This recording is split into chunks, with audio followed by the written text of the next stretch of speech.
Senator But Paul, that's not true. Well, it's not true. It's you want me not to read true. from the, Whether I don't care about the report. I know these people intimately. We talk to them all the time. I don't care about the report. I know these people intimately. We talk to them all the time. Exactly. So he says, I don't want to hear this report. And he just keeps talking over him until he shuts up. And he says, we know these people intimately. We talk to them all the time. Well, just this week, we had Lieutenant General Michael Flynn, former head of the Defense Intelligence Agency during Obama's tenure. He was on the Kelly file, and he talked about manipulation of ISIS intelligence. And he said, it's so bad, we need to have an investigation. Understand that when we had McCain running against Obama, they're both going to do the same thing for the globalists. Mm-hmm. Okay, we were given a choice of an old white guy or a young charismatic black guy. That was all it was. It was rigged so that Obama would win this. But are they really terrorists? This is a truth, as Drudge points out, that's been unfolding. It's been unfolding for quite some time. Going back to 2013, this article we had from INFOWARS, Free Syrian Army rebels defect to Islamicist group Jabhat al-Nusra.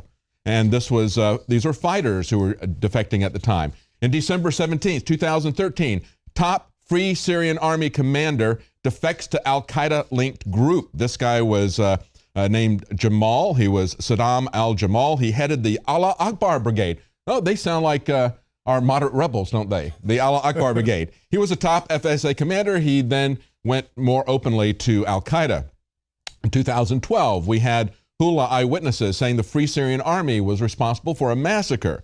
This is a situation where they entered a city, they secured it, then they began killing people in a cleansing action against loyalists to Assad, executing elderly people, women, and also children. The dead were put on display for the United Nations and corporate media. They were portrayed as victims of Assad's military.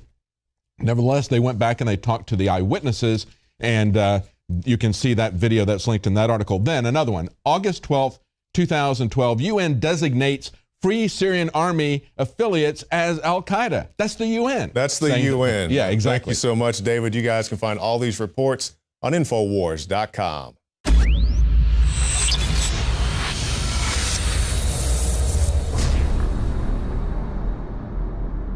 You guys have the exclusive for, which is a product called Deep Cleanse. And why I'm so excited about it is it's a unique formula, almost like the iodine crystals. We have two unique products that nobody in the world has. One of the most amazing ingredients in the world, and it's called shilajit, and it's actually known as blood of the mountain or rock sweat because thousands of years ago, as a matter of fact, this ingredient was only given to the elite of the elite. Thousands of years ago, up in the Himalayan mountains and in Tibet. And we wanted to put this in stuff for a couple years, but we couldn't get an organic form. Right. I mean, so let's explain. I mean, this stuff's so good, we couldn't put it out for years. Right. So I had to actually, it's kind of like the iodine crystals, finding a source deep in the earth that we could get the cleanest source available. But in Tibet and in Nepal and in the Himalayan mountains, thousands of years ago, they watched these monkeys. And during the summer months, the monkeys would go up into the mountains. Now you're being racist against monkeys. And they would pick this black substance from the mountains. And so in Russia, they actually, it grows in Russia in the mountains and in the Himalayas and only in the summer. And shilajit is actually the decomposition of up to 7,000 different medicinal herbs. So it decomposes, all these different herbs decompose in the Himalayan mountains and the volcanic soil up there. And what happens in the summertime... So it's almost like an oil from... Yes, it's high in fulvic acid, it's high in humic acid. Because they're always claiming oil is really from decomposed animals and plants. There is some oil that is based from fossils, but most of it's really abiotic. But so this is a true fossil source? I mean, explain it to me. It is, it's really the decomposition, like I said, of over 7,000 different medicinal herbs and plants. And with the rocks and the pressure deep in the mountains, it freezes and during the summertime and the pressures build it up, it oozes out. It oozes out. So it literally oozes out of the mountain. It's like rock sap. It's like rock sap. It's black and it's highly nutritious.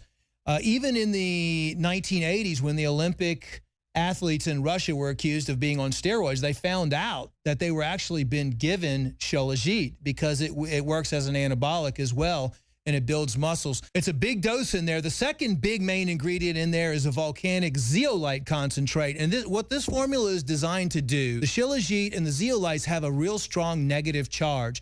All the metals and chemicals and PCBs and VOCs have positive charges.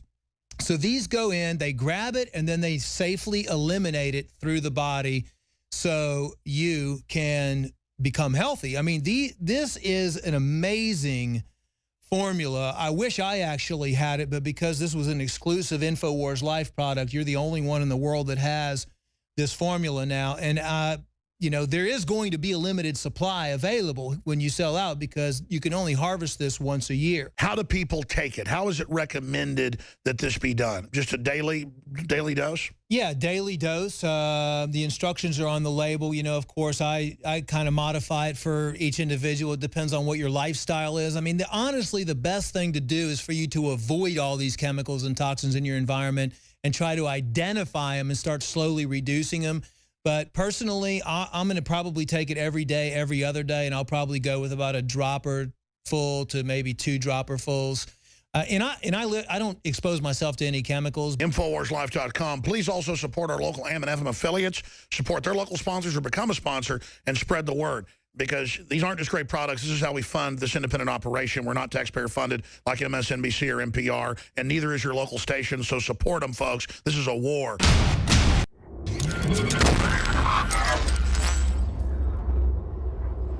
Just how long can the international community pretend to keep its dirty secret in the proverbial closet that they actually support ISIS? Lines are clearly being drawn as NATO ally Turkey shot down a Russian jet fighter and then shot the ejected pilots dead as they descended in parachutes, claiming the jet was in Turkish airspace. Putin claimed the jet was down 4 kilometers from the Turkish border in Syria, as Putin expressed outrage, calling the attack a stab in the back and threatened consequences. The Russian rescue helicopter attending to the downed jet was shot down as well, fired on by Obama's supposed moderate Syrian rebels.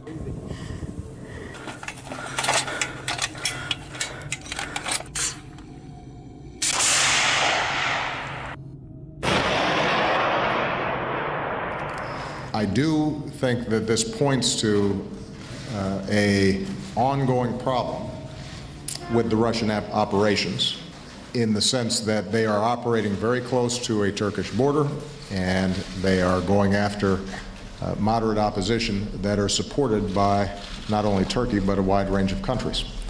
The incident occurred just days after Turkish officials warned Russia to immediately end its operation against ISIS after warplanes bombed border regions. Recently, it was revealed the Obama White House is giving ISIS a 45-minute warning before bombing their oil tankers by dropping leaflets advising potential jihadists to flee before airstrikes in Syria. The leaflet drops are justified under the premise that the oil tanker drivers might be civilians and not ISIS recruits, although it's an explanation that doesn't wash with critics. J.E. Dyer writes, "It's not like these drivers are innocent, uninvolved civilians like children or sick people. They're waging ISIS's war just like the other non-uniformed participants who make up 100% of ISIS's ranks. This is how far the Obama administration is going to avoid collateral damage." While it took the U.S. 15 months to even begin targeting ISIS oil refineries and tankers, airstrikes by Moscow destroyed more than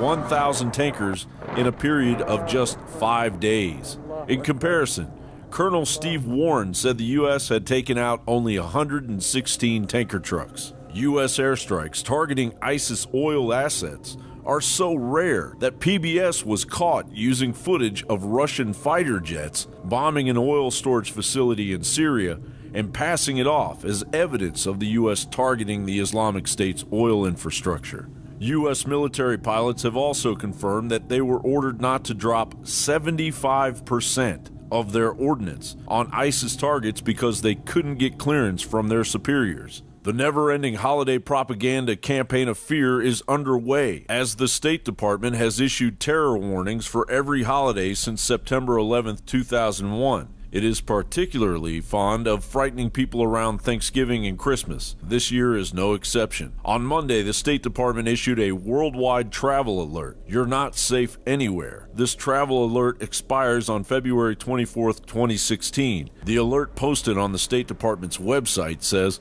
if you plan to travel abroad during the holiday, the government says you should register with them. Incidentally, in standard bullying doublespeak, Jay Johnson at the Department of Homeland Security declared there is no specific credible or imminent terror threat at this time, and you may safely travel. As the NATO allies and New World Order stalwarts impatiently sit on their hands, it is beginning to become abundantly clear the collateral damage to the hidden globalist-backed ISIS campaign Russia is racking up is reaching a breaking point. John Bound for INFOWARS.com.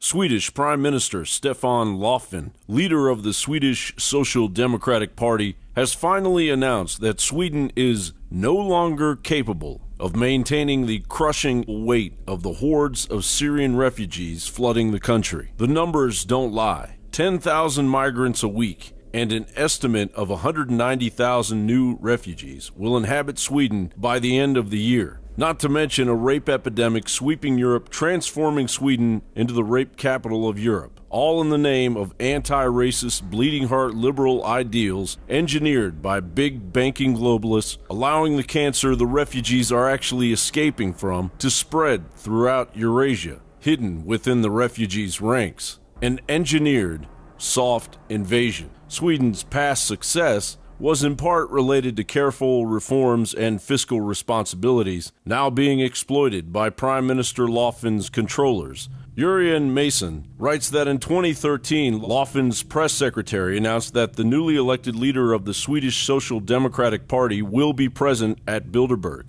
at the invite of Swedish philanthropist Jacob Wallenberg. Wallenberg was one of 35 members of the Bilderberg Steering Committee in 2013. Bilderberg's brainchild was the EU.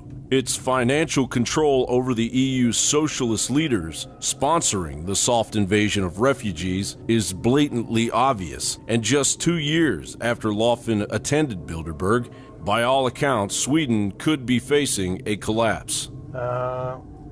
Right now, we receive between 50 to 80,000 people a month.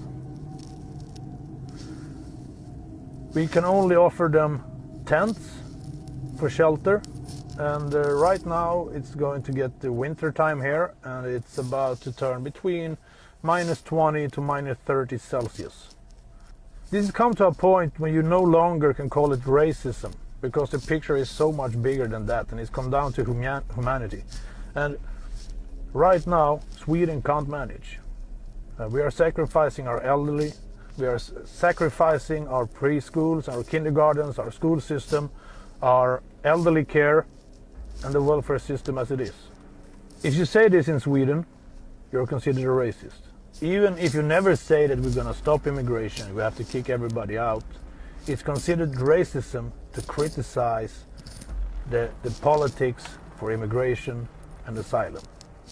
The refugees in Sweden have mistaken kindness for weakness. The Scandinavian Viking berserker rage is beginning to boil. Protesters in Sweden have burned down 17 immigration centers in the past 2 months. But the refugees continue to stoke the fire, bringing the violence of Syria to their hosts. Immigrant riots spring up weekly in Sweden, and refugees in Malmö, Sweden, are blowing up cars and police vehicles with grenade attacks. Now, Phase 2 of the Bilderbergers' invasion is rolling out in the United States. The Washington Examiner writes, President Obama's open-door immigration policy is set to accept more immigrants from Muslim nations over the next 5 years than the entire population of Washington, D.C., according to federal documents. Figures from the Department of Homeland Security show that the president has already issued 680,000 green cards to immigrants from Muslim nations over the past 5 years. Unless Congress changes his policy,